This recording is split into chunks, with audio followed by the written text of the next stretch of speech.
En este momento de incertidumbre sobre el futuro militar y diplomático de esta guerra en Medio Oriente, nos preguntamos si ahora mismo Estados Unidos o Israel pueden defender alguna victoria sobre Irán que legitime haber emprendido la ofensiva y qué impacto ha tenido para la República Islámica resistir y no tener que rendirse ante la agresión de sus enemigos declarados. Ahora, para el análisis, contamos con Daniel Abundis, disculpen, él es doctor en Relaciones Internacionales y especialista en Medio Oriente, director regional del Departamento de Relaciones Internacionales del Tecnológico de Monterrey. Daniel, muchísimas gracias por acompañarnos esta tarde aquí en France 24. De entrada, le pido que empecemos hablando del estrecho de Hormuz, ¿no? Porque la inteligencia de Estados Unidos coincide en que era muy previsible que Irán lo cerrara en respuesta a una agresión, pues en este caso de Estados Unidos y de Israel. La pregunta es: ¿qué ha probado, qué ha aprendido Irán cerrando efectivamente este estrecho?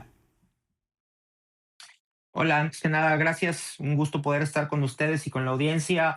Sin lugar a dudas, el tema de Hormuz ha sido recurrente en cualquiera de las narrativas que podamos nosotros y nosotras entender en medio de esta guerra. A mí me parece que en este mismo momento se veía venir, es decir, a final de cuentas, este cese al fuego de 12 días que se estableció entre Estados Unidos y la República Islámica de Irán está en gran medida supeditado a una serie de condiciones puestas por la República Islámica de Irán y que se sabía que alguno de los puntos en cualquier momento se podría violar, particularmente el tema de las agresiones. Entonces, la República Islámica de Irán en cierto punto cede, pero ha habido una serie de agresiones, no solamente al interior de Irán, pero sobre todo al principal damnificado en medio de toda esta situación regional, que es el caso del sur del Líbano, en donde de manera constante y de manera recurrente, pues el Estado de Israel ha emprendido, hay que decirlo así, una estrategia militar agresiva, violenta, que a final de cuentas no es nueva y que nos remonta justo a la década de los ochentas en términos de un plan de anexión territorial de cara a las aguas del río Litani. Es decir, este expansionismo israelí, de alguna otra manera, pues violenta, digamos, estas narrativas puestas de cara a un cese al fuego que se ha visto interrumpido, particularmente por esta estrategia voraz anexionista del Estado de Israel, en medio otra vez de amenazas y violencias tanto al interior de la República Islámica de Irán, en la propia Palestina ocupada, pero sobre todo en el sur del Líbano. Claro, precisamente acabamos de conocer hace unas horas que el primer ministro israelí Benjamin Netanyahu ha aceptado en la petición de diálogos del gobierno libanés de Joseph Aoun para desarmar a Hezbollah, si esto es posible, porque Hezbollah está rechazando cualquier negociación en estos momentos. ¿Cómo cree usted que este frente puede acabar desencallándose? A mí me parece que es harto complejo que se pueda dar un desarme total de Hezbollah. Ha habido un intento por desarmar a Hezbollah históricamente, no solamente por parte de Israel, sino por algunas facciones como lo es ahora el gobierno libanés. Hezbollah está articulado como muchos movimientos islamistas en distintas capas y representa todavía una base social importantísima de Islam político al interior del Líbano. Para hablar de Hezbollah tenemos que hablar de distintos rostros de este movimiento. Ese Hezbollah que en los ochentas pone cara a Israel, expulsa a Israel del sur del Líbano y después un movimiento que se politiza y forma parte del parlamento libanés. Después un Hezbollah que en medio de escándalos de corrupción, que en medio de estrategias fallidas, pues también pierde muchos de estos escaños en medio del caos que representa la política libanesa, heredada justamente de este sistema confesional desde la década de los 20. Esto es la década del mandato francés, y un Hezbollah, hay que decirlo así, que al día de hoy, si bien se encuentra debilitado, sí en medio de las acciones en contra de Israel debido a las violencias en Palestina, el asesinato de su líder en un primer momento, Hassan Nasrallah, pero sobre todo también debido a las situaciones que se viven en el convulso Medio Oriente, pues también ha habido una falta de flujo de capital para este tipo de movimientos, particularmente no Mm, se está inyectando el mismo dinero que se inyectaba por parte de la República Islámica de Irán, y mm. por otro lado uno de sus principales mecenas, que con el cambio de Al-Golani, Ahmed Ashara, pues también el Estado sirio ha dejado de invertir también dinero a la resistencia chií, que en Mm. este caso es representada por Hezbollah, y un movimiento que sin lugar a dudas sigue plantando cara y sigue plantando esa resistencia, sobre todo al sur del Líbano, que insisto, ha sido este bastión, sí de resistencia, pero por otro lado, uno de los deseos más importantes dentro del plan del Eretz Israel, y que también representa en gran medida un recurso hídrico fundamental en las ambiciones territoriales, pero también en términos de recursos para el Estado de Israel. Y si bien, como usted señala, Hezbollah está debilitado, la República Islámica quizás militarmente también, el estrecho de Hormuz sigue en manos de Irán. ¿Cómo pueden en estos momentos Estados Unidos e Israel reivindicar algún tipo de victoria que legitime el haber iniciado esta guerra? A mí me parece que ninguno de los dos bandos puede cantar una victoria, ni siquiera una victoria pírrica. Pongámoslo así, estamos hablando de que cada día en la guerra está costando alrededor de $2,000 millones.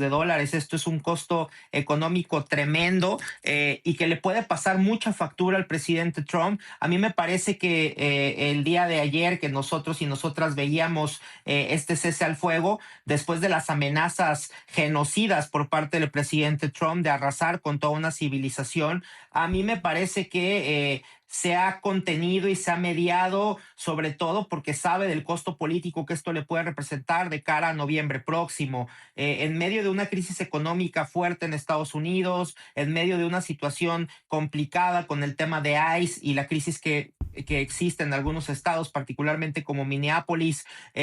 sus detractores políticos, sin lugar a dudas, pues no ven con buenos ojos no solamente el desembolse que se está haciendo de cara a esta guerra con Irán, sino los 4,8 billones de dólares anuales que desembolsa la Casa Blanca en materia de defensa para el Estado de Israel. Esto sin contar también la ayuda militar y económica que desembolsa para el Cairo. Es decir, esto sin lugar a dudas pone de manifiesto que Estados Unidos se involucró en una guerra presionado particularmente por Benjamín Netanyahu, y un Benjamín Netanyahu que tampoco puede clamar victoria, porque uno de los principales argumentos por parte de Netanyahu en medio de esta guerra con Irán, pues era un cambio de régimen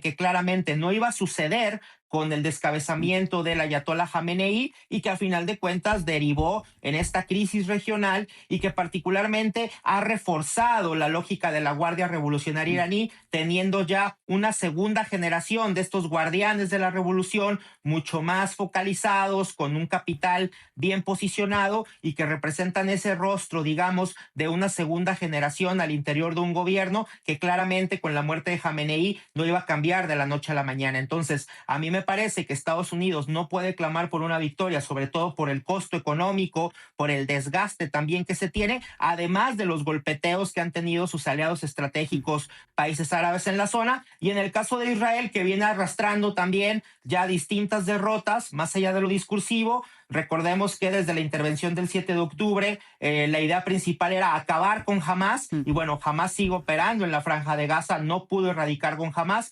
mucho menos ha podido erradicar con a la Guardia Revolucionaria, y Benjamín Netanyahu, a mí me parece que si bien no es el gran perdedor, él es quien de alguna otra manera lleva la batuta en términos de ganancias políticas. ¿Por qué? Porque mantiene la ocupación en Palestina, mantiene la situación en Gaza, y por otro lado ha tenido carta abierta sin que la comunidad internacional interceda en un ápice para poder seguir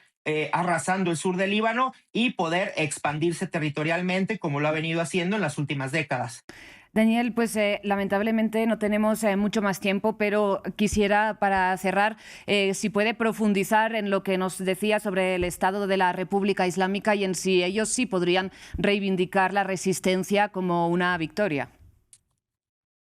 Sin lugar a dudas, a mí me parece que la base social de la República Islámica de Irán, sobre todo cuando vemos a un Donald Trump que cede a las peticiones para que haya un cese al fuego. Esto sin lugar a dudas la República Islámica de Irán lo vende, sí a su base social, porque tampoco romanticemos este tema en Irán. Sí, por un lado hay esta lógica de nosotros impusimos las condiciones para la negociación de paz, pero por otro lado sigue habiendo muchísimas situaciones al interior del régimen que se veían viendo y que se venían observando antes de la intervención de Estados Unidos y a principios de este año. Las represiones, los juicios sumarios, los asesinatos selectivos, la persecución a minorías. Es decir, por un lado tenemos esta lógica que acontece al interior de la propia sociedad iraní y después tenemos una base social muy importante que sigue apoyando este régimen, que sin lugar a dudas está vendiendo de una manera muy pírrica, pues también esta lógica de triunfo ante Estados Unidos hasta este posicionamiento de Trump, donde acepta un cese al fuego debido en gran medida, como ya comentaba yo, al alto costo económico que está teniendo esta guerra y Sí. que además hay que decirlo, no lo está pagando solamente Estados Unidos, sino que está siendo financiada por sus aliados, las petromonarquías en el Golfo. Hay que decirlo así también.